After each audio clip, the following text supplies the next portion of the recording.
विश्वं दर्पणदृश्यमाननगरी तुल्यं निजान्तर्गतम्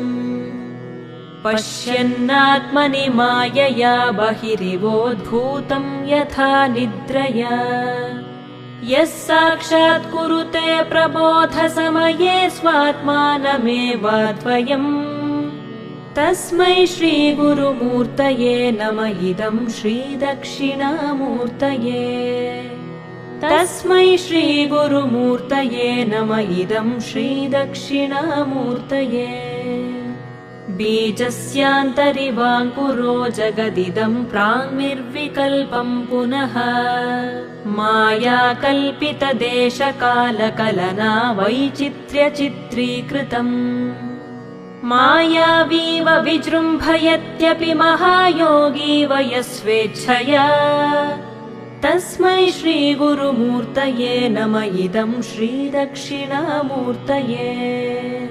तस्मै श्रीगुरुमूर्तये नमः इदं श्रीदक्षिणामूर्तये यस्यैव स्फुरणं सदात्मकमसत्कल्पार्थकं भासते साक्षात् तत्त्वमसीति वेदवचसा यो बोधयत्याश्रितान् यत्साक्षात्करणाद् भवेन्न पुनरावृत्तिर्भवाम्भोनिधौ तस्मै श्रीगुरुमूर्तये नमः इदं श्रीदक्षिणामूर्तये तस्मै श्रीगुरुमूर्तये नमः इदं श्रीदक्षिणामूर्तये नानाच्छिद्रघटोदरस्थितमहादीपप्रभाभास्वरम् ज्ञानं यस्य तु चक्षुरादिकरणद्वारा बहिस्पन्दते जानामीति तमेव भान्तमनुभात्येतत् समस्तं जगत्